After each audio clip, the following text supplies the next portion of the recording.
Bangkok is a city that never really sleeps. It just changes its outfit. For a solo traveler, it can feel like a beautiful neon-lit maze, but that's exactly where the magic happens. Over the next week, we are going to dive deep into the chaotic charm of the Big Mango, balancing high-octane adventure with the best street food you will ever taste in your life. Before you even land, you need a home base. For solo travelers, hostels in Bangkok are some of the best in the world. If you want to be in the heart of the action, look for spots in Sukhumvit near the BTS stations. They offer high-end hostels with privacy pods. If you're after a more bohemian, social vibe, the boutique hostels near Khao San Road or the Riverside offer stunning rooftop lounges where meeting fellow explorers is almost guaranteed. I will link these in the description below. Day 1. Ancient Grandeur and Riverside vibes. We're kicking things off in the historic heart of the city, Ratanakosin Island. Your first stop is the Grand Palace. It's dazzling, it's gold, and it's a bit of a maze, but it's the essential introduction to Thai craftsmanship. Just a short walk away is Wat Pho, home to the massive 46-meter reclining Buddha. Pro tip for the solo traveler: this is also the birthplace of traditional Thai massage. If your flight left you a bit stiff, grab a 30-minute session here. It's world-class. As the sun starts to dip, hop on a cross-river ferry for just a few baht to Waterun, the Temple of Dawn. Climbing those steep steps gives you a killer view of the Chao Phraya River. For dinner, wander over to Khao San Road. Yes, it's touristy, but for a solo traveler, it's the best place to grab a pad thai for 60 baht, a cold drink, and strike up a conversation with people from all over the globe.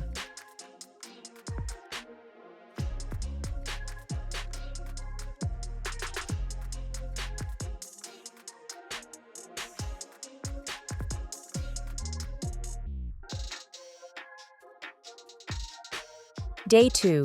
The Art of the Market. Today is all about the sights and smells. We're heading out of the city center to the Maeklong Railway Market. It is exactly what you've seen in the photos, a fully functioning market sitting right on the tracks. When the train whistles, vendors pull back their awnings with millisecond precision. It's a choreographed dance of commerce and iron. From there, take a long-tail boat through the narrow canals to the Damnon Saduak floating market.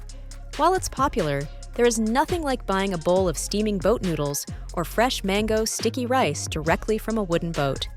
Back in the city for the evening, head to Chinatown, Yaowarat. This is the ultimate food gauntlet.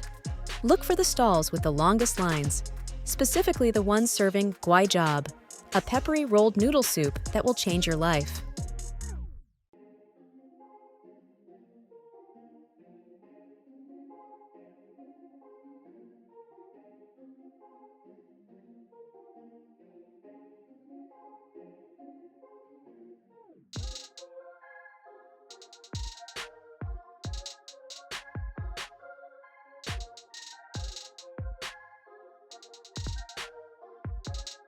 Day 3. Modern Heights and Hidden Greenery. Time to see the new Bangkok. Start your morning at Lumpini Park. It's the city's green lung, and if you're lucky, you'll spot the giant monitor lizards lounging by the water. Afterward, take the BTS SkyTrain to Siam Square for some world-class people watching and high-end shopping. For a midday break, check out the Jim Thompson House, a beautiful teak complex that feels like a jungle oasis in the middle of the skyscrapers. As night falls, head to the Mahanakan Skywalk. Walking across the glass tray 314 meters above the ground is a serious adrenaline rush, and the 360-degree view of the city lights is the perfect way to wrap up the first half of your trip.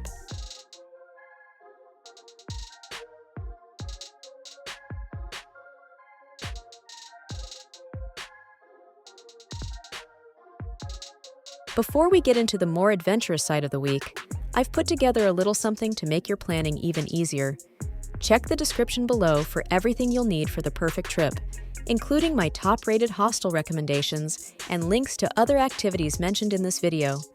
I've also included a link to a free travel planner, and yes, I mean completely free, to help you map out your days and keep your budget on track.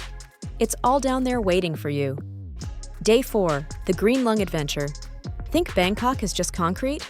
Think again. Today, we're heading to Bang Krachao, known as the Green Lung. It's an island in the middle of the Chao Phraya River that is accessible by a tiny ferry. Once you land, rent a bicycle for the day. You'll be riding on elevated pathways through lush mangroves, visiting hidden incense workshops, and stopping at the Bang Nam Phuang floating market, if it's the weekend. It's incredibly peaceful and a total 180 from the city's noise. It's the kind of solo adventure where you can truly get lost in nature without actually leaving the city limits.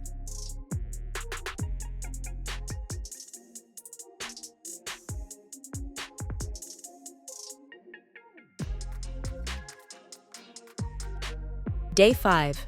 Muay Thai and night markets. Let's turn up the intensity. Spend your afternoon at a Muay Thai gym. Many places in the Sukhumvit area offer drop-in classes for beginners. It's an incredible workout and a deep dive into Thai culture. Even if you've never laced up gloves, the energy is infectious. After you've worked up an appetite, head to the Jod Fair's night market. This is the spiritual successor to the famous Rot Phai market. You have to try the Leng Sap, a literal mountain of spicy pork ribs, and the various grilled seafood stalls. The vibe here is electric, with live music and vintage cars turned into bars. It's very solo traveler friendly because of the communal seating and social atmosphere.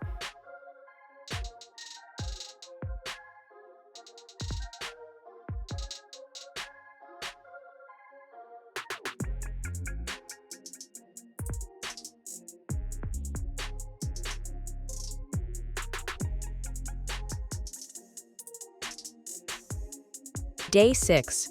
The secret side of Silom. Today, we're hunting for hidden gems. Start in Talat Noi, one of the oldest neighborhoods in the city. It's full of narrow alleys, street art, and Mother Roaster, a coffee shop hidden inside an old engine parts warehouse. It's the definition of cool.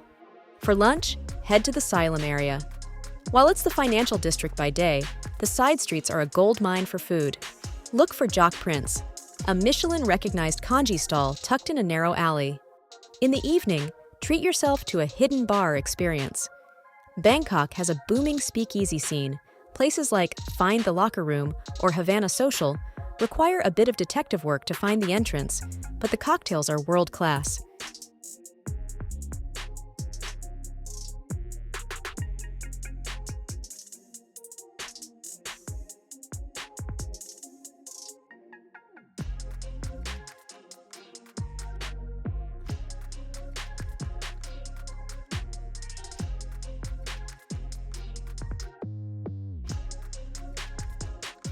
Day 7. Artistic Soul and Canal Life. After a high-energy week, today is all about cooling down and soaking in the local creative scene.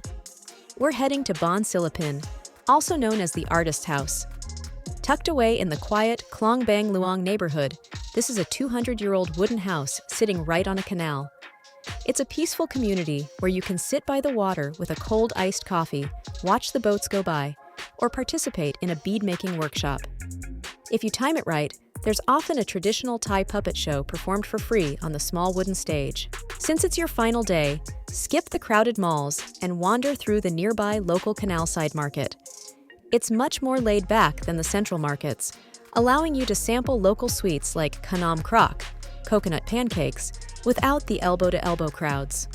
Spend your final evening at a quiet rooftop bar in the Ari neighborhood. It's the hipster heart of Bangkok, full of craft beer spots and intimate cafes. It's the perfect place to sit back, scroll through your photos, and appreciate how much ground you've covered as a solo explorer. Wrap up your ultimate week with a quiet walk back to your hostel, taking in the sights one last time. Reflect on the miles you've walked, the spice levels you've conquered, and the fact that you did it all on your own.